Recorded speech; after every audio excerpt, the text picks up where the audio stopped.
I feel like it's important to go back to your roots when you realize after a certain amount of time, hey, I was good at this, and let me get back to it and get back on the horse, so to speak. There's been many examples of that throughout my life, I've noticed.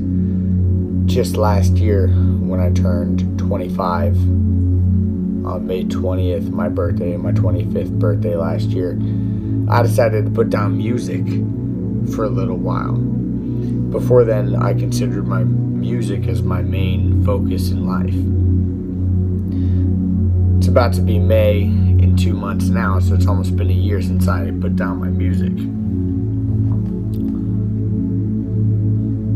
The reason why I did that is so that I could find my focus in something that could make me money, which was garage selling and reselling the items that I find at garage sales on Facebook. And now I'm starting to figure out eBay, because now I'm a year in and I'm a little bit more confident on shipping and how it all works.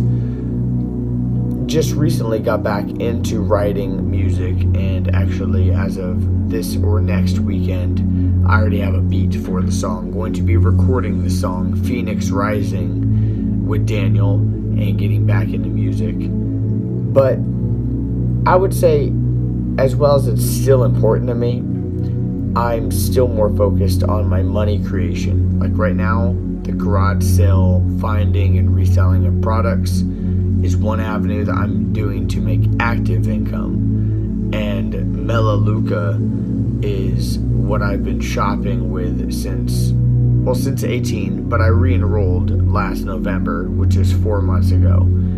And I'm in my 5th month right now of just being a customer, consuming the products like this drink right here, the Splash H2O soda replacement, and just changing up my lifestyle. Very recently, I'm going to start implementing a strategy where I can get phone numbers and send 5-minute video links for melaleuca to people that have bought from me from Facebook. I have addresses of every single sale of Facebook that I've made so far throughout my garage sale resale business. So there has been a purpose throughout this entire year that I've been shifting my focus to build an active income stream habit and a residual income stream possibility through melaleuca. It's a possibility that will reach its potential eventually, because eventually I will figure out how to enroll customers, and once I figure it out, it's golden. That's another thing. The melaleuca, I just started reintroducing melaleuca into my life through the shampoo I'm using, through the deodorant I'm using, through the toothpaste I'm using, through the soda replacement I'm drinking. Legit, I've been a soda addict my whole life. This has been the only thing, strawberry kiwi right now, that's helping me replace soda. And I'm seeing it in my actual belly fats going down and stuff, protein bars, all sorts of stuff. But that was a focus I used to do at 18. I just wasn't ready for it. I wasn't disciplined back then. Now I'm coming back and I'm reintroducing it, and I realized that through the 7-8 years, I'm 25 now, when I was 18 I started, I didn't realize just how important the products at melaleuca are and just how passionate I truly am. It's funny because I knew how passionate I was at 18, but at 18 I had so much going on, so much influence from friends in my circle of influence, just so much distractions going on basically, and shit hitting the fan randomly will throw you astray. But if you can deal with the shit hitting the fan, because that's just what life is, let's be honest, you're going to have stuff that comes at you randomly and that you're going to have to adapt and innovate in the moment. You're going to have plans that you're like, all right, today I think that 3 months from now this is going to be happening. Maybe 3 months from now, this ain't happening at all what you thought was going to happen, and you have to learn to adapt. That is what I have found being an adult truly is. The reason I'm starting this video right now is so that I can get back into expressing my thoughts on video, just like I used to when I was 18 and homeless. Back when I was 18 and homeless, what I would do is I would whip out the camera and express what I had to say for that day as I was consuming knowledge, 67 Steps course from Tai Lopez, multi-millionaire, probably billionaire now, and just truly taking my life serious, even though I was homeless. And I was trying to document my growth and self-development because it helped me stick to the discipline and routines I was pursuing. So I'm going to attempt to do that again at 25, going on 26 here in a few months, T-minus 58 days. I want to have that same energy I used to have at 18 and reintroduce the things that I used to be very naturally good at 18, 19, 20, 21, 22, and so on, and go back and introspect my life and be like, yep, I was good at that, the talking on camera and expressing my points. Yep, I was good at that, at writing and creating and making full songs and getting better through each song. Yep, I was good at that through editing and AMVs and editing clips of like baseball edits. I've gotten views doing that. So I'm finding the things I'm good at now, 25 going on 26, and even the reselling and making money through that. And now I know that I can get back into melaleuca and make money, which is a different category from just content creation, money with melaleuca as well. So I got the money through the garage sale resale of products and the money through the enrollment of customers residually through melaleuca. And eventually I'll find a way to make money through music, but right now it's just about the song creation and getting good as fuck and getting recognized as being good, and also my editing skills and directing skills, because I am good at shooting, and Ian has taught me a lot before he passed away. So it's my responsibility to show that knowledge and to use it. This is basically just a freestyle rant. I just whipped out the camera and said, let's go. I basically want the point of this video to be that, speaking about someone I respect highly, Gary Vaynerchuk is very right about the point that he makes on patience. Patience is key, because I feel the same as I did when I was 18. I'm 25 going on 26, but at the same time, sometimes mentally I judge myself and I think that I'm old because I'm 25 going on 26 now, and I'm comparing myself to what I think I should be, what I thought I should be when I was 18, to what I see people my age are now, like Logan Paul, Jake Paul, KSI, Hamza, Andrew Tate, whatever, Tai Lopez, Gary Vee, Caleb Maddox, Jordan Peterson. Even though they're older, Jordan Peterson, you compare the lives to what you are now, what they are to professional athletes, and sometimes a lot of times, every time you will come up short. But you have to realize that Gary Vee's advice on patience is all the more correct, that it takes time. Like me, for example, if I didn't go through all the steps and stuff that I've gone through now, I wouldn't realize I'm good at song creation, I'm good at melaleuca and understanding the products and the ingredients and enrolling people, and I'm good at editing. I wouldn't, if I had just stuck to just one, let's say at 18, I stuck to just melaleuca, maybe that would have benefited me, maybe I would have succeeded, maybe I would have got rich, but who knows, maybe I wouldn't have discovered this or that about myself. So it's good to be honest with yourself and be like, yeah, I should have done better, I could have done better, but don't be to the point of regretful with yourself, because everything that's happened so far has been because it's supposed to happen, and you have to just go back in your life and introspect what you were hitting the groove on and what you weren't hitting the groove on. If you weren't hitting the groove with most of things, to be honest, I don't feel like I hit the groove most of my life. But tell you what, you got to have that mindset that, what helps me with patience, the mindset of patience, is that I remind myself I'm still young at 25 going on 26. Even if I was 35 right now, I'd still be young. Sometimes you have to pretend that you're still 18. Sometimes I wake up and I go, I'm 18 today. Or sometimes I go, I'm 16 today. Because I want myself to remember the potential that I used to believe in myself. When you were 16, 17, 18, 19, you were like, I got this shit. In the next 3-4 years, I'm going to succeed.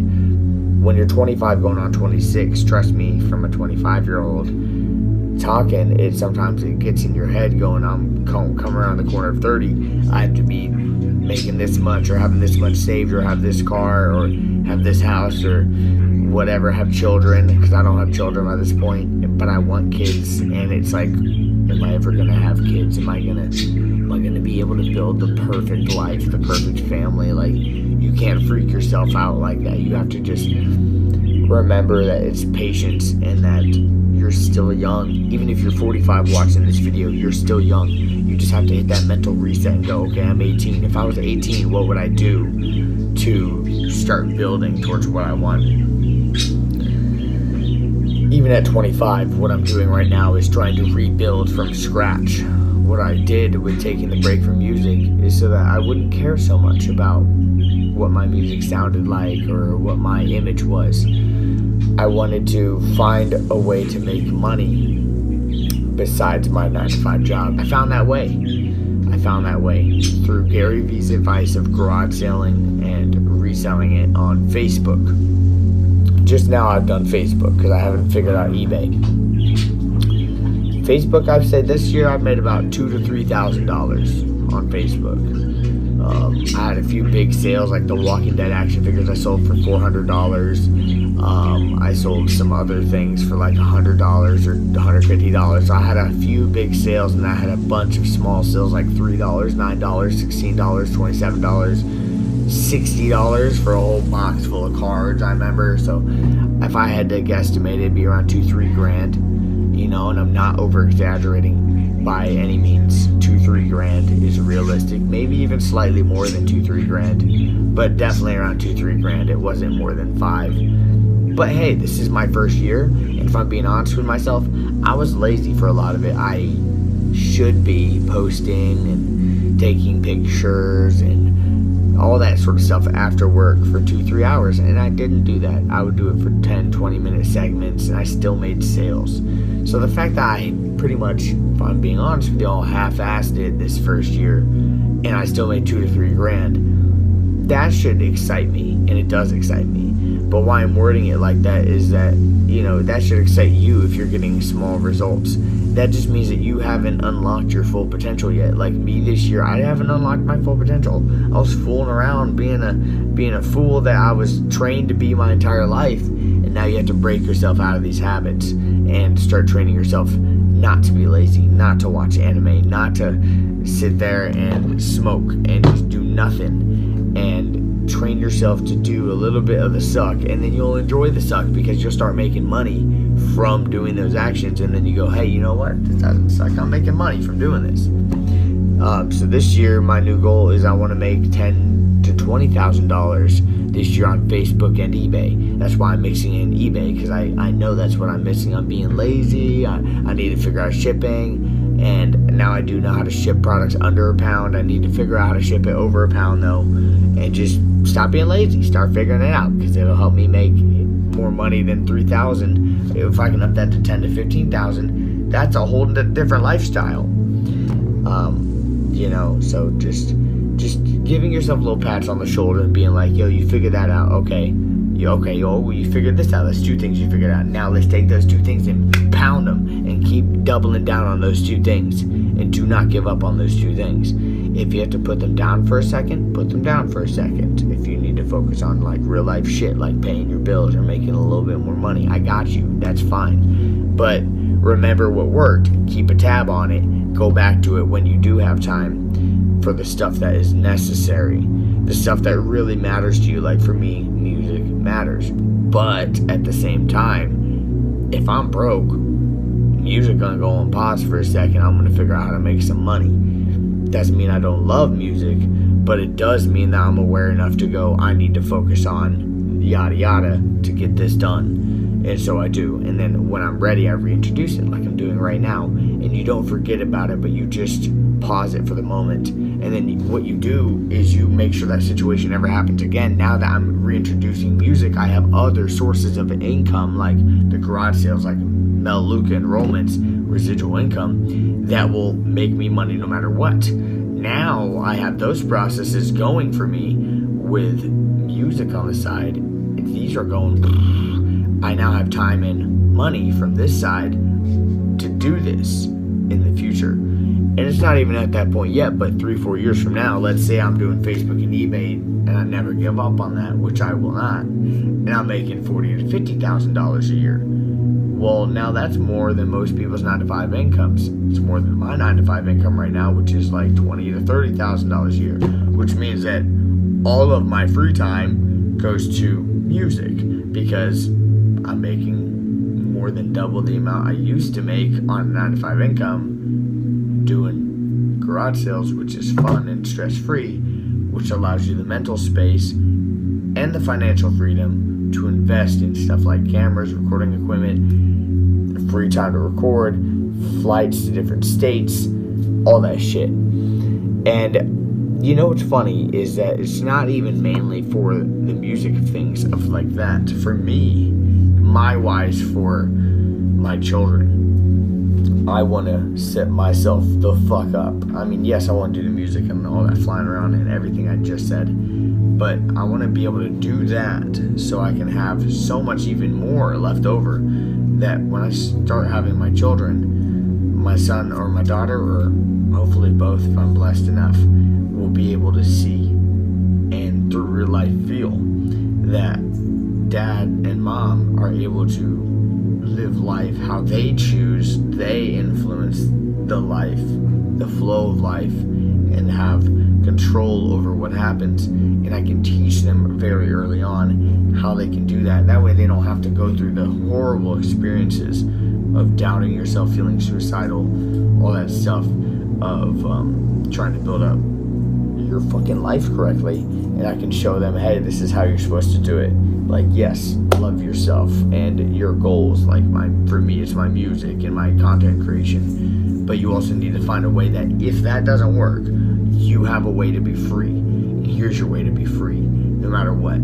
So there's the financial side, there's the happiness side, and then there's the health side, that because now you have time and freedom and money to worry about health. Because when you're broke, you gotta eat ramen noodles. You don't have time for the gym when you're broke. You gotta work the second shift. But when you have money, you can eat good nutrient food. You can work out. You have time to rest and recover and massage. All that good stuff. It's about the good life. Ty Lopez talked about that with the 67 steps when I was 18. And it all fits within this video of not forgetting your past and what worked. When I was 18, I couldn't fully comprehend everything in the 67 steps to good life. But now I'm starting to understand how they apply. And I didn't forget them. They didn't just become irrelevant to me and I wasn't ignorant because I was 18, 19 and didn't know how to apply them. No, I remembered the knowledge and I observed life as it was happening to me, and I'm taking accountability and going, yes, life is a certain way, but also here's what I did and here's why I'm at where I'm at this point. And here's what I can do about it. You have to be honest with yourself. You can't bullshit yourself because first of all, if you're bullshitting yourself, you can feel it deep in your soul. And second of all, bullshitting yourself won't help. That's the most important part. Even if you know you're bullshitting yourself and you're like, I'm getting away with it because no one else realizes it. It doesn't matter. You know. And you know that nothing is going to change. I promise you, you think right now, especially if you're young, if you're below 25, you're younger than me. If you're below 25, I know you're thinking a little bit this way, that in a few years life is going to be different. Somehow I'm going to figure it out. And somehow it's gonna be different. Like you think that it's not gonna feel like how it feels right now in this moment. I promise you it's going to feel just like how it feels in this moment. Even if you're 14 and you're watching this, you being 17 to 18, your reality is not altered to the point of you being like, whoa, magically everything's easier. No. How you are perceiving things right now, it will be just that hard. If you are socially awkward right now, you need to figure out how to not be socially awkward right now, because if you don't, 4 to 5 years from now, you're still going to have that issue. If you do not have any fucking clue how you're going to make any money, day to day, I'm talking like you don't know your fucking process. How are you going to get the money from other people's bank account to your bank account? What are you exchanging? How are you doing it? How are you getting the money? Week to week, month to month, year to year, but especially day to day, you will not probably know it 3 to 4 years from now. You'll be working for somebody else. They'll be telling you what to do, just like what happened to me, which is fine. But you need to remind yourself, I don't know shit right now. It's not going to magically happen where I wake up 3, 4 years from now and I know everything. You need to remind yourself, I need to figure it out right now. You need to figure out what works. Boom. When you figure out the green light, when you see that $1 go in your bank account, when you see that $5 sale happen, you're like, yep, that made me $5. That made me $15. Whatever it is. Repeat it. Find another way to do it. Find what you like. Find what you're good at. Search. Have patience. But while you're having patience, keep trying, because so many people are going to be patient by relaxing, watching movies, smoking weed, drinking, hanging out and talking about it, talking about it with their friends. Hang out with yourself, get lonely, get serious, maybe even get a little bit sad, but have hope and inspire yourself to keep trying. Even if you feel like you're not doing anything, do something. And that will ensure that you're finding some way through the path of resistance, and you'll find that curve where you can find that nook and cranny and fit yourself through. That's how we came to be in this life. Sperm nook and crannied its way through, boom, here we are. So you gotta do that with your goals and dreams too. Introspect what's already worked, introspect what hasn't. Same with people, same with things, just everything. And above all, Chip, love you. And above all, keep Jesus and God as number one, because you can't do anything by yourself. The reason that you are even living and breathing is because Jesus and God made you their very fingertips. Let's go. If you're new to the channel, subscribe.